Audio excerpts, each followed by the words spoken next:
Career growth அப்படிங்கிறது ரொம்ப ஒரு முக்கியமான காலகட்டம். அந்த ஒரு காலகட்டம் என்னுடைய வாழ்க்கையில நடந்துருச்சு. ஒரு சின்ன அப்கிரேடேஷன் ஆயிருக்கு. Rotary club of Coimbatore smart city in collaboration with National Federation of the Blind. இது வந்து பார்த்தீங்கன்னா ஒரு பார்வையற்றவர்களுக்கான ஒரு கல்வி இன்ஸ்டிடியூஷன் சொல்லலாம். கோயம்புத்தூர் புளிப்பாளையம்ல லொக்கேட் ஆயிருக்கு. ஸோ இந்த ஒரு இன்ஸ்டிடியூஷனுக்கு நான் ஒரு 2 வருஷத்துக்கு முன்னாடி இனாகரேஷனுக்காக போயிருந்தேன். ஆனால் அப்போ தெரியாது. அதே இன்ஸ்டிடியூட்டுக்கு ஒரு 2 வருஷம் கழித்து நான் வந்து ஒரு கம்ப்யூட்டர் ட்ரெயினராக மாறி ஒரு டீச்சராக மாறி போய் நின்று பசங்களுக்கும் பொண்ணுங்களுக்கும் கிளாஸ் எடுப்பேன் அப்படிங்கிறது. எஸ், நீங்கள் கேட்டது கரெக்டு தான். நான் வந்து நேஷ்னல் ஃபெடரேஷன் ஆஃப் த பிளைண்டில் இப்போ ஒரு கம்ப்யூட்டர் ட்ரெயினராக ஜாயின் பண்ணிட்டேன். கிளாஸ் எடுத்துகிட்ருக்கேன். ரீசண்டாக தங்களுடைய கண் பார்வையை இழந்திருக்கக்கூடிய மாணவ மாணவிகளுக்கு நான் வந்து கிளாஸ் எடுத்துக்கிட்டு இருக்கேன். நம்ம பார்த்தீங்கன்னா கடந்த 2017ஆம் ஆண்டு நமக்கு வந்து ரெட்டினா டிட்டாச்மெண்ட்னால கண் பார்வை வந்து குறைஞ்சி பறிபோக ஆரம்பிச்சிச்சு. அதுக்கப்புறம் 2 வருஷம் ஹாஸ்பிட்டல்ஸ் கூட உறவாடி 10வது முடிக்கிறதுக்காக போராடி அப்புறம் டிப்ளமோ முடித்து கொரோனாவெல்லாம் சமாளித்து பிஏ ஆன்லைன் இங்கிலீஷ் லிட்ரேச்சரை கண்டுபிடிச்சி அதை அட்மிஷன் போட்டு அது ஒரு பக்கம் போய்கிட்டு இருக்கு. இப்போது சரி, சைட் பை சைட் வருமானத்துக்கு ஒரு வழி பண்ணணுமே அப்படின்ட்டு இம்பேக்ட் வேவ் ஆட்ஸ் அப்படின்னு சொல்லிட்டு ஒரு டிஜிட்டல் மார்க்கெட்டிங் கம்பெனி ஆரம்பித்து இதை அப்பப்போ கொஞ்சம் எல்லாம் டெவலப் பண்ணி டிஜிட்டல் மார்க்கெட்டிங்லேயும் கொஞ்சம் எல்லாம் டெவலப் பண்ணி அது ஒரு சைடாக போயிட்டுருக்கு. ரொம்ப பெரிய சக்ஸஸ் இல்லைனாலும் ஓரளவுக்கு ஸ்டாண்டர்டாக ஓகே அப்படிங்கிற லெவலுக்கு போய்கிட்டு இருக்கு.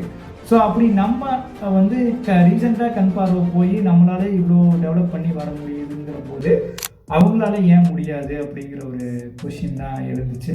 ஸோ அதுக்காக தான் National federation of the Blind வந்து இந்த ஒரு இனிஷியேட்டிவ் எடுத்து பண்ணியிருக்காங்க. ரோட்டரி கிளப் வந்து ஒரு மிகப்பெரிய சப்போர்ட் கொடுத்துட்ருக்காங்க. இந்த ஸ்டூடெண்ட்ஸ் பார்த்தீங்கன்னா ரீசண்டாக அவங்க பார்வையெல்லாம் பறி போயிடுச்சு. டியூ டு சம் ஃபீவர்னால் போயிருக்கு, ஆக்சிடென்ட்னால் போயிருக்கு, அப்புறம் ஏதோ ஒரு ஃபங்கல் இன்ஃபெக்ஷன் ஆகிடுச்சு, அந்த மாதிரிலாம் சொல்லி அவங்களுடைய பார்வையை இழந்திருக்காங்க. அப்படி இருக்கும்போது அடுத்த காலகட்டத்தில் என்ன பண்ணுறது, எதை நோக்கி போகிறது, வேலைக்கு என்ன பண்ணுறது, ஃபோன் ஒரு என்டர்டெயின்மெண்ட்டுக்கு என்ன பண்ணுறதுங்கிறது கூட அவங்களால யோசிக்க முடியாத நிலைமையில் இருக்காங்க. ஸோ அப்படி இருக்கும்போது நம்மெல்லாம் அந்த ஒரு காலகட்டத்தை நான் கடந்து தான் வந்திருக்கேன். ஸோ எனக்கு ஒருத்தர் கைட் பண்ணலினா இப்போ நான் உங்கள் முன்னாடி உட்காந்து இப்படி பேசிகிட்டு இருக்க முடியாது. ஸோ அந்த மாதிரி தான் இப்போ அவங்களும் இருக்காங்க.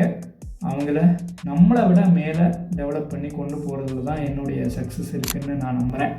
என்னுடைய வாத்தியார் எனக்கு ஒன்று சொல்லி கொடுத்துருக்காரு, முன்னேற்றுவோம் வெற்றி பாதையை நோக்கின பயணத்தில் அப்படின்னு.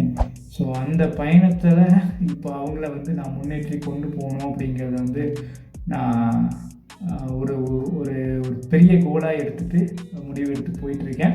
இந்த நேரத்தில் நேஷ்னல் ஃபெடரேஷன் ஆஃப் த பிளைண்டுக்கும் rotary club of Coimbatore smart city அவங்களுக்கும் ஒரு மிகப்பெரிய நன்றியை சொல்லிக்கிறேன். அடுத்தடுத்து நம்மளுடைய day to day life and national ஃபெடரேஷனில் நம்மளுடைய பயணம் எப்படி போக போகுது அப்படிங்கிறது எல்லாமே உங்களுக்கு காணொலிகளாக வரும். அதுக்கான ஏற்பாடுகளும் அப்கிரேடேஷனும் பண்ணியிருக்கேன். அதுவும் அடுத்தடுத்து உங்களுக்கு என்னங்கிறது தெரிய வரும். அந்த வேலை இருக்குது, எடிட்டிங் ப்ராசஸில் இருக்குது. வந்ததுலேயும் உங்களுக்கு நான் அதெல்லாம் என்னுடைய சோஷியல் மீடியா பக்கங்களில் பகிர்றேன். சப்போர்ட் பண்ணுங்கள்.